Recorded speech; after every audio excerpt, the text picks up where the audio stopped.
Reggie, we've played a lot of consoles. We have a lot of consoles. We game a lot. We do. Let me ask you this. What console did you come late to? And what I mean by that is like, what console did you pass over in life and now you're like, wow, this is actually really good? Man. I would have to go with the Sega Genesis. Really? Yeah. Me and my friend Gary, when we were kids, Super Nintendo, always totally against Genesis 16-bit wars. Like, oh, Genesis sucks or whatever. Yeah. You know what I'm saying? No, I was on Team Nintendo, yeah. Yeah. But as I've looked at the Genesis over the years, and when I started really looking at it, I was like, wow, this thing is awesome. Mm-hmm. I mean, if I had this, I would say if I had a Genesis when I was a teenager, mm-hmm. I would have chose that over the Super Nintendo, like hands down. Because, really?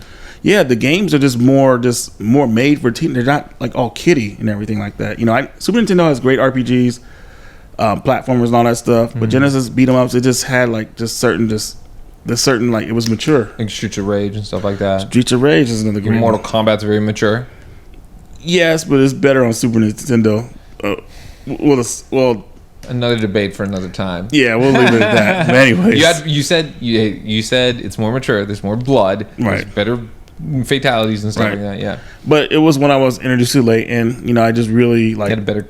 I was almost about to say you have a better Castlevania on that Bloodlines, but debatable. Yeah, I mean, it's hard because Super Castlevania 4 is great, but sometimes I choose Bloodlines over it. Man, it's weird. It goes back and forth. You know, it really depends on the year or how you're feeling about it. Mm-hmm. But so what happened was I actually like was really impressed with it, and I started really collecting for it like before the collecting became a trend, mm-hmm. and I got a lot of good games for it, and I really appreciate that system, man. It was very. I feel like there was no way I was going to be able to have both of them when I was a kid. I had to choose one, Super Nintendo or Genesis. Obviously Super Nintendo because I knew Nintendo, didn't really know Genesis or Sega that well. But coming into it late, man, I felt like I missed out on a lot, you know. So I really wanted to get a lot of games for it. And if you see my collection for it, you know, I think I really knocked it out. So it was Sega Genesis, yeah. Oh yeah, definitely. But it's one system that came to me late, and I'm making up for it now. What about you?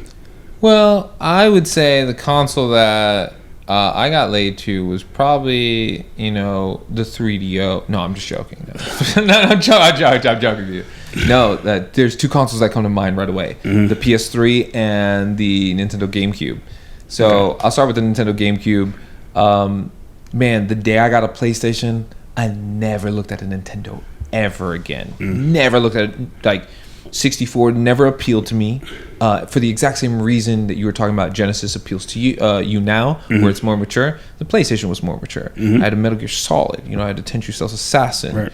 You know, I had a Twisted Metal Black. I didn't have any of that stuff on a 64, so I'm not going to touch that thing. The 64 was weird because it was like Mario 64, Zelda, and Star Fox, and what else did you really have on there? And I'll be honest, those were games that I did not care for mm-hmm. on the Super Nintendo. So after PS1, PS2 comes out. PS2, the library is massive, right? And then there's the GameCube, and I heard Metal Gear Rocks Jason say this a little while ago, and it was really funny when he said this. He's like, I'm looking at these small little CDs, and I'm just like, I can't put my regular CDs in there. I can't play a DVD. You know, the reason I got a PS2 was because it was a DVD player that was in my room. That's what helped sold it, yeah. Yeah. Everybody's first DVD player, pretty much. First DVD player. My first CD player was a PS1. Mm-hmm. So I'm like, yo, Mom, Dad, I can watch movies on this. I can listen to music, and you don't have to buy me a stupid stereo. And they're like, mm-hmm. all right, cool. And then so GameCube was never something I cared for. Mm-hmm. The other thing is I didn't like the design. At the time, I didn't like the design. Now I love the design. I love the design. The handle on it, mm-hmm. you carry it anywhere. It's great where you can like transport it. For those of you, and I'll give you a picture to splice in. Right. When I travel anywhere and I take a console, I take my GameCube with the screen because the screen is better. I could play my Game Boy games on it. All right. Like that's my Game Boy Advance. That's sick. Like you can't do that on the PS2, and even if you do get a back screen for the back of it, it's not. They were never good, you know. Yeah, the GameCube definitely tried to do its own thing. Yeah, you know, I came into it late, but it's another system I started to appreciate over the last couple of years. You know, so I get you on that one. You know, sometimes, especially in our early years when we're kind of like, we don't have that many games and we're onto certain systems, like you were onto the PlayStation. Yeah. You don't really need anything else, and it's doing everything for you, so you don't really pay attention to what's out, other systems that are out there. You don't need to, right? Unless or whatever. So I get you on that, and that's what happened with me as well. N64, man. I mean, I had got that system. Mm-hmm. I had 3 games for it in the beginning: Star Fox 64,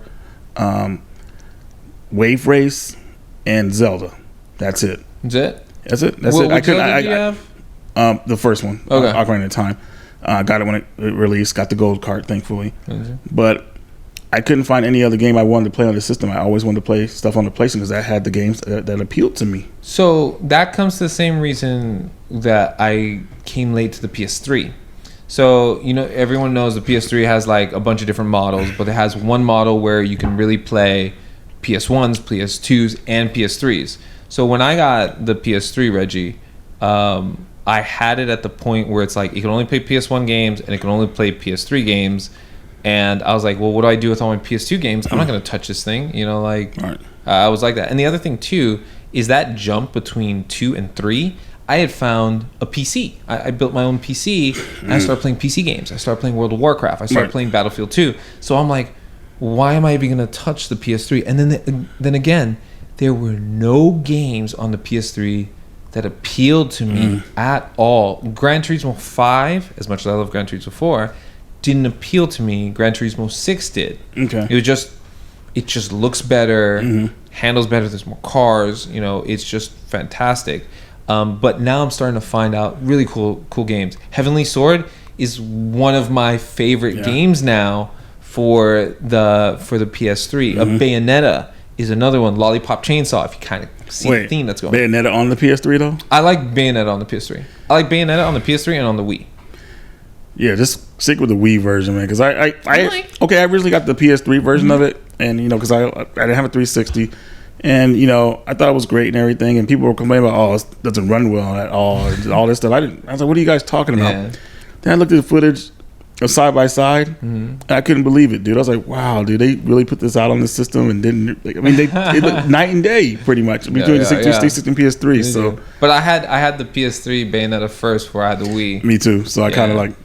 And then like Initial D for the PS3, like games that I always wanted, and then knowing that it was like region free, I started really getting into it. So I came to it way later. One last thing, Reggie, I got a PS3 after I got a PS4.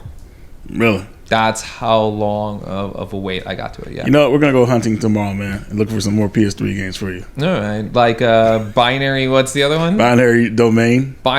Hidden Gem, folks. Hidden Gem, folks. Definitely check that one out. Price will be rising. Last thing about the PS3. All right. How'd you feel about PS3 Home? I didn't use the PS3 Home. Oh, okay. What? So here's still to how late we are with the PS3, right? For me, at least, and for you at home, learning how late I'm to it. I'm trying to set up settings to do a stream, right, with Reggie and everything. Yeah. And I just do this. Oh, hold on, there it is. I grab a PS3 controller, and I'm like, okay, Reggie, I'm setting up the second player. Can you do it? Like, I don't even know how to do it. That's how late I am. Here's another thing I love about the PS3. You can put your photos on it. You can put your movies on it. Mm-hmm. You can watch YouTube on it. Like, I didn't know those things. I didn't know those things. It's a multimedia system. Yeah. And I thought, why do I need this? I have a PC. I'm glad you're in on it though now, man. There's a lot of love to be had in the PS3 system, Sega Genesis, or any other system that you folks got too late. So, yeah.